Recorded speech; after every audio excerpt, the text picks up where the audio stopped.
Well, hello, my friends, and welcome back to another episode of Legacy Farmer, the podcast. This is your host, Jace D. Young, and today's topic of discussion is this: parents and kids. So I'm going to have kind of a direct conversation around, the way that things can be done or should be done, I guess, in my eyes, and after discussions with multiple members from across the country in different situations where parents are now or kids are now going back to the family operation, working with their parents and working with them, for the rest of their life, choosing to sacrifice their life at 24 years old or whatever, get married, pack up, they move back to the family farm, and that's what they're choosing to do because they want to carry on that legacy and carry on, what their parents worked for, grandparents and everything like that. Now, here is where some problems will come up, is that just because your parents did things a certain way in life, just because they chose to live their life a certain way, a lot of kids going back to the farm think that they have to live their life a certain way. And the first time that they go against the grain there a little bit, some parents feel like they still have the power and control to put their thumb on their children and tell them that they should be doing things a certain way because that's the way they did things. Now, the reason I'm talking about this is because my granddad was the exact same way. That was his way of looking at things. And so what you need to understand, though, too, is like if you're a parent listening to this, and even if you're a kid listening to this, you're going to understand what I'm talking about there. Because if you're a parent and you're listening to this and your kids come back to the family operation and they choose or want to do things differently than you did, and the first time they go out of bounds or out of the way of doing things the way you would, if you criticize them, you need to understand what you're conditioning them to think. You are conditioning them to think that they will never have their own ownership there. They will never be able to make their own choices. They will never be able to change things. So this becomes a problem because what you're conditioning them to be is an employee of the operation. And guys, I'm talking about this seriously because so many people come back and they move back to the family operation and their parents condition them to be an employee. They want them to work like a business owner, but they want to pay them like an employee. This is a problem because the mindset of a business owner is completely different than the mindset of an employee. And if you condition your kids to be employees, when it comes time for them to actually take over the operation long term, they're not going to be ready, okay? The other side of this is also true. Some kids come back and they have the mindset of business owners, but the parents refuse to listen to them. The parents refuse to open up their mind to a different way of doing things. This is also a problem too, because the more you shut down your child, the more you tell them that it can't be done this way, or we've never done it this way, we're never going to do it this way, the more that they're going to start to separate themselves from the operation. I'm just telling you, this is what's going to happen. And honestly, in that type of situation, it's exactly what should happen. Your kids should not come back and be sold this promise coming back, hey, one day you'll take this over, you'll be able to make decisions, all this stuff will be yours.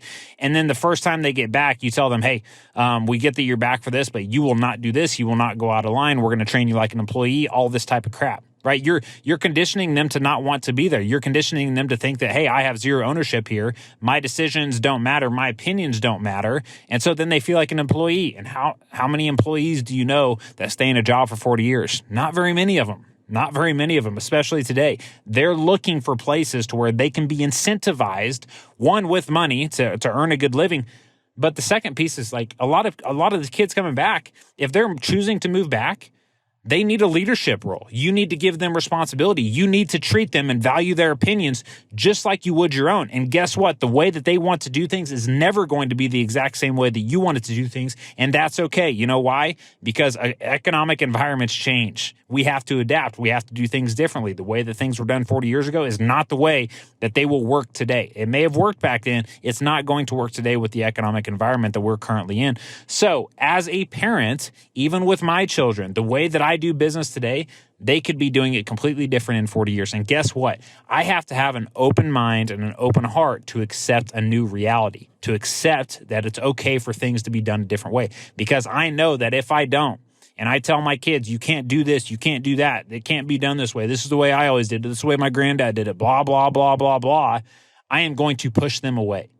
I'm going to create all this tension between our families across every area, personal and business. And it's not a fun place to be because at the end of the day, what do we all want? We want good families. We want people to be happy. We want to provide a good life for all of our families.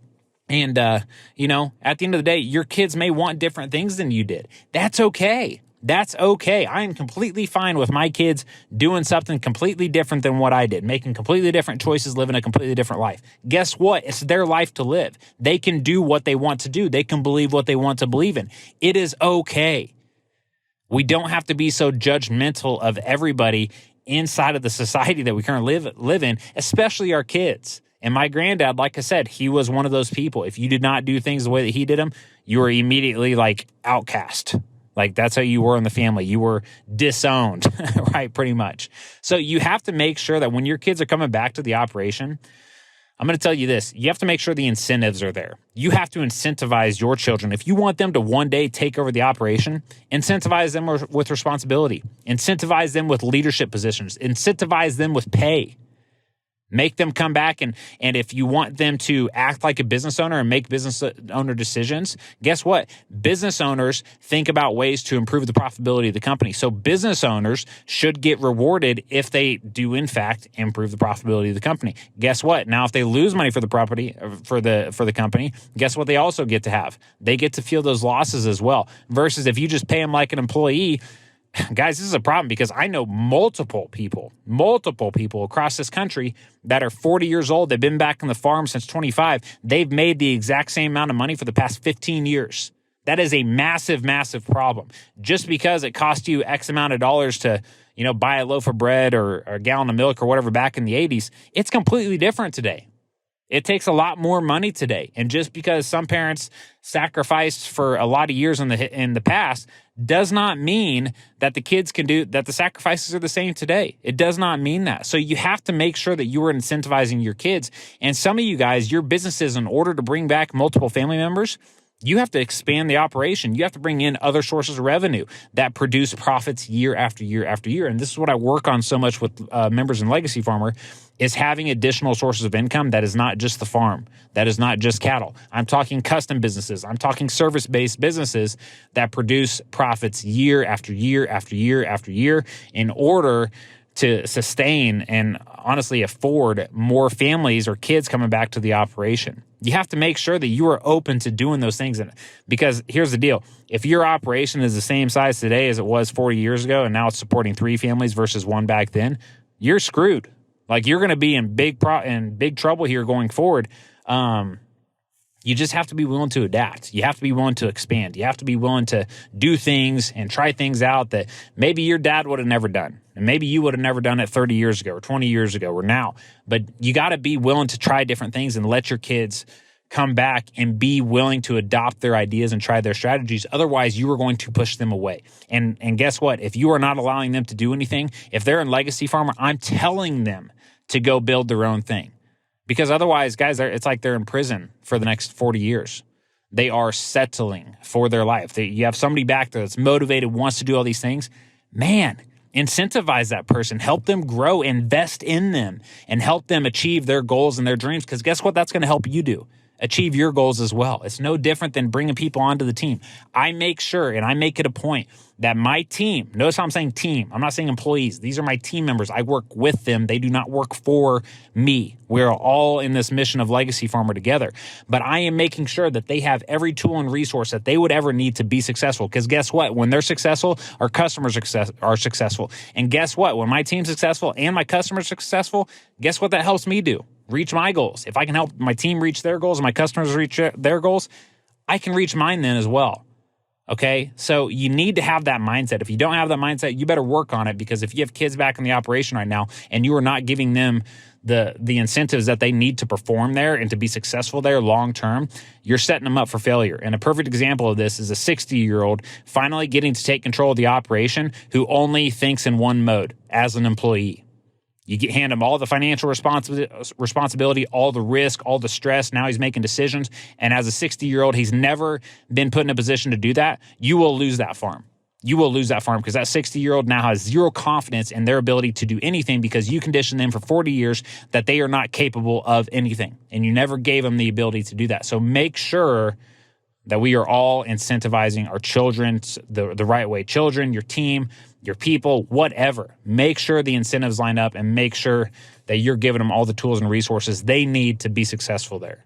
Because if you're not, your business ain't going to be around for multiple generations like we all want it to be. So my friends, kind of a in-your-face type of episode today, but I hope a lot of you took it to heart. If any of you are older and listen to this, I hope you truly took that to heart, because if I would have went back to our family operation and my granddad would have tried to put me in this box and told me only certain things could be done a certain way, I would have been gone. I would have been gone already, because that's not how I'm built, and I want to be motivated. I want to be incentivized. I want to build things. I want to be in a leadership role, and I want to make things happen. So those are just some lessons there that I'm trying to save a lot of people from a lot of family turmoil and heartache that they don't have to go through. So my friends, this concludes this episode. We will catch you on the next one.